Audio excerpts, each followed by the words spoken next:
கிறிஸ்துவுக்குள் அன்பானவர்களே, ஆண்டவராகிய இயேசு கிறிஸ்துவின் நாமத்தினாலே உங்களை நான் வாழ்த்துகிறேன்.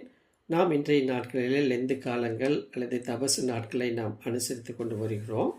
அதன் அடிப்படையில் உபவாசத்தை குறித்து நாம் தொடர் போதனையை கற்றுக்கொண்டிருக்கிறோம். இந்த நாளில் உபவாசத்தை குறித்து இன்னொரு பகுதியை நாம் தியானிக்க இருக்கிறோம். அந்த வசனம் அப்போஸ்தலர் நடபடிகள் 14ஆம் அதிகாரம் 23ஆம் வசனம். அப்போஸ்தலர் நடபடிகள் 14ஆம் அதிகாரம் 23ஆம் வசனம். அல்லாமலும் அந்தந்த சபைகளில் அவர்களுக்கு மூப்பர்களை ஏற்படுத்தி வைத்து உபவாசித்து ஜெபம் பண்ணி அவர்கள் விசுவாசித்து பற்றி கொண்ட கர்த்தருக்கு அவர்களை ஒப்புவித்தார்கள். எனக்கு அன்பானவர்களை, இந்த பகுதி அல்லது வசனத்தின் சூழலை நாம் முதலாவது புரிந்து கொள்ள வேண்டும். பவுலும் பர்னபாவும் தங்கள் முதல் மிஷினரி பயணத்தின் போது ஒவ்வொரு திருச்சபையிலும் மூப்பர்களை நியமித்து, அதாவது எல்டர்ஸ், ஒருவேளை இந்த நாட்களில் ப்ரெசன்ட் டே கான்டெக்ஸ்டில் பார்க்கும்போது நம்முடைய பாஸ்டர் கமிட்டி என்று சொல்லலாம். ஆகவே ஒரு உள்ளூர் திருச்சபை ஆவிக்குரிய தலைவர்களின் பங்களிப்பு மற்றும் பரிசுத்த ஆவியால் வழிநடத்தப்பட்ட தலைமைத்துவத்தின் ஒரு அமைப்பாக இருக்க வேண்டும் என்று சொல்லி அவர்கள் இந்த அமைப்பை உருவாக்குவதை நாம் பார்க்க முடியும். குறிப்பாக முக்கியமாக ஜெபம் மற்றும் உபவாசம் மூலம் இந்த தலைவர்கள் கர்த்தருக்கு அர்ப்பணிப்புடன் இருந்தார்கள், செயல்பட்டார்கள், தேர்வு செய்யப்பட்டார்கள் என்பதை நாம் அறிந்து கொள்ள வேண்டும்.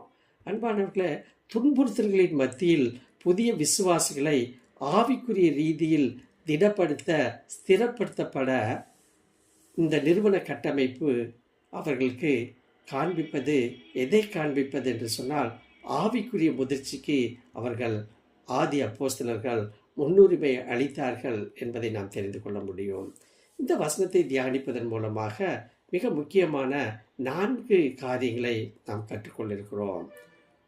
மிக முக்கியமாக சொல்ல வேண்டும் என்று சொன்னால், இந்த பகுதி, இந்த வசனம் பேசுகிற ஒரு முக்கியமான சூழலை முதலாவது நாம் அறிந்து கொள்ள வேண்டும்.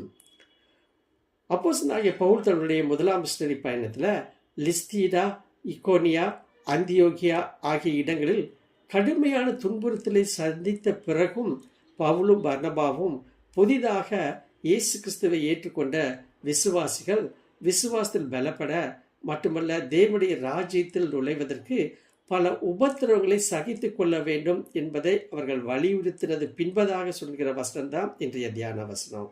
ஆகவே அப்போஸ்தலர் நடபடிகள் 14ஆம் அதிகாரம் 22ஆம் வசனம், நம்முடைய தியான வசனத்துக்கு முந்தின வசனத்தை நான் வாசிக்கிறேன். 14:22. சீஷருடைய மனதை திடப்படுத்தி விசுவாசத்திலே நிலைத்திருக்கும்படி அவர்களுக்கு புத்தி சொல்லி நாம் அநேக உபத்திரவங்கள் வழியாய் தேவனுடைய ராஜ்யத்தில் பிரவேசிக்க வேண்டும் என்று சொன்னார்கள். முதலாவதாக இந்த சூழலில் சொல்லப்பட்ட வசனம்தான் இது. இரண்டாவதாக மூப்பர்களை நியமித்தல்.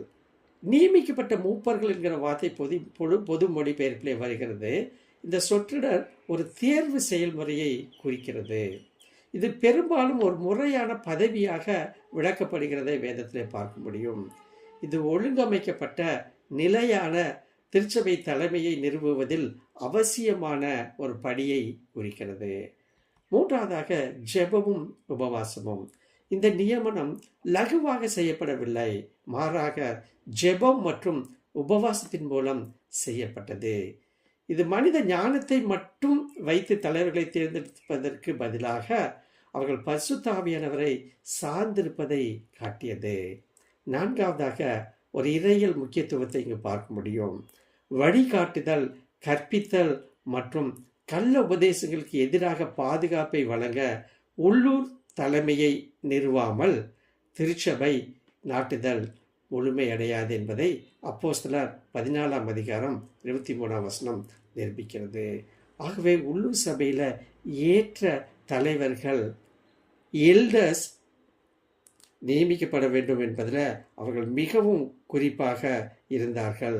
மூப்பர்களை ஏற்படுத்த வேண்டும் என்று சொல்லி அவர்கள் விரும்புகிறதை நாம் பார்க்க முடியும்.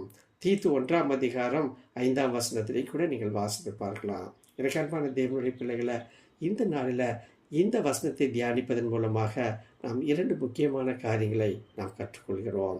உபவாசத்தின் அடிப்படையில் முதலாவதாக ஆதி திருச்சபையில் உள்ளூர் சபைகளில் தலைவர்களை நியமிப்பதில் உபவாசத்தில் கர்த்தருடைய வழியை தேடினது போல இன்று நம்முடைய திருச்சபைகள் காணப்படுகிறதா?